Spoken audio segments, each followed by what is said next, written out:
ಆದ್ರೆ ಅಲ್ಲಿ ಕಪಲ್ಸ್ ಪ್ರೈವೇಸಿಯಲ್ಲಿ ಇದ್ರು.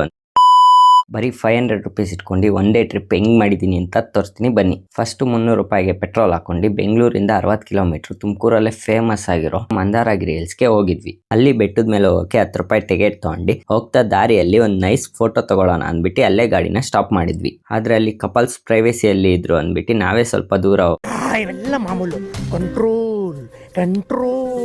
ಹೋಗಿ ನೇಚರ್ನ ಎಂಜಾಯ್ ಮಾಡ್ಕೊಂಡು ತಿರ್ಗಾ ಮೇಲೆ ದೇವಸ್ಥಾನದ ಹತ್ರ ಹೊಂಟ್ವಿ. ಮತ್ತೆ ದೇವಸ್ಥಾನ ಎಂಟ್ರಿಗೆ ಅಂದ್ಬಿಟ್ಟು 10 ರೂಪಾಯಿ ಕೊಟ್ಟು ಮತ್ತೆ ಶೂ ಬಿಡೋಕಂತ 10 ರೂಪಾಯಿ ಕೊಟ್ಟು ದೇವಸ್ಥಾನ ಒಳಗಡೆ ಹೋದ್ವಿ. ದೇವಸ್ಥಾನ ಎಲ್ಲ ಫುಲ್ ಆಗಿ ಪೀಸ್ಫುಲ್ ಆಗಿ ನೋಡ್ಕೊಂಡು ಹಂಗೆ ಅಲ್ಲೇ ಇರೋ ಬುದ್ಧದ ಸ್ಟ್ಯಾಚ್ಯೂ ಮತ್ತೆ ಒಂದು ಮರ ಇದೆ, ಅಲ್ಲೆಲ್ಲ ಸ್ಟ್ಯಾಚ್ಯೂಸ್ ಇದೆ, ಅದನ್ನೆಲ್ಲ ನೋಡ್ಕೊಂಡು ಸೀದಾ ನೇಚರ್ ನೋಡ್ಕೊಂಡು ತಿರ್ಗಾ ಕೆಳಗಡೆ ಬಂದು ಕೆಳಗಡೆನೂ ಅಷ್ಟೇ ಅಲ್ಲಿ ಕೆರೆ ಇದೆ, ಕೆರೆನೆಲ್ಲ ನೋಡ್ಕೊಂಡು ತಿರ್ಗಾ ಹಂಗೆ ಅಲ್ಲೇ ಇರೋ ಗುರು ಮಂದಿರ ಹತ್ರ ಬಂದ್ವಿ. ಅಲ್ಲೂ 10 ರೂಪಾಯಿ ಟಿಕೆಟ್ ತಗೊಂಡು ಮತ್ತೆ ಶೂಗಂತ 10 ರೂಪಾಯಿ ಟಿಕೆಟ್ ಕೊಟ್ಬಿಟ್ಟು ಅಲ್ಲೇ ಇರೋ ಗೋಮಟೇಶ್ವರ ಟೆಂಪಲ್ ನ ನೋಡ್ಕೊಂಡು ಮತ್ತೆ ಪಕ್ಕದಲ್ಲೇ ಇರೋ ಗುರು ಮಂದಿರ ಆಗಿ ಹೋಗಿ ಅಲ್ಲಿ ಪೀಸ್ ಇರುತ್ತೆ ಅಂದ್ಬಿಟ್ಟು 2 ನಿಮಿಷ ಕೂತ್ಕೊಂಡು ತಿರ್ಗಾ ನಾವು ದೇವರಾಯನದುರ್ಗ ಕಡೆಗೆ ತಿರ್ಗಾ ಗಾಡಿ ಎತ್ಕೊಂಡು ಹೊಂಟ್ವಿ. ಮಂದಾರಗಿರಿಯಿಂದ ದೇವರಾಯನದುರ್ಗ ಹೋಗ್ಬೇಕಾದ್ರೆ ನಾಮಚಲುಮೆ ಅಂತ ಒಂದು ಪ್ಲೇಸ್ ಸಿಗುತ್ತೆ, ಆ ಪ್ಲೇಸ್ಗೆ ವಿಸಿಟ್ ಮಾಡಿ. ಬಿಕಾಸ್ ನಾನು ಆ ಪ್ಲೇಸ್ನ ಮಿಸ್ ಮಾಡಿಬಿಟ್ಟೆ. ಸೊ ಹಂಗೆ ದೇವರಾಯನದುರ್ಗ ನೇಚರ್ನ ಫ್ರೆಶ್ ಆಗಿ ಎಂಜಾಯ್ ಮಾಡ್ಕೊಂಡು ಹೋಗ್ತಾ ಬೆಟ್ಟದ ಮೇಲ್ಗಡೆ ಹೋದ್ವಿ. ದೇವರಾಯನದುರ್ಗದಲ್ಲೂ ಅಷ್ಟೇ 10 ರೂಪಾಯಿ ಎಂಟ್ರಿ ಫೀಸ್ ಕೊಟ್ಟು ದೇವರಾಯನದುರ್ಗದಲ್ಲಿರೋ ಬೆಟ್ಟದ ಮೇಲ್ಗಡೆ ಹೋಗಿ ದೇವಸ್ಥಾನದ ಹತ್ರ ಹೋಗಿ ಅಲ್ಲಿರೋ ಇವನ್ನೆಲ್ಲ ಎಂಜಾಯ್ ಮಾಡ್ಕೊಂಡು ಮತ್ತೆ ಸೀನರೀಸ್ನೆಲ್ಲ ನೋಡ್ಕೊಂಡು ಅಲ್ಲೇ ಸ್ವಲ್ಪ ಹೊತ್ತು ಟೈಮ್ ಕಾಲ ಕಳ್ದಿ ತಿರ್ಗಾ ರಿಟರ್ನ್ ಆದ.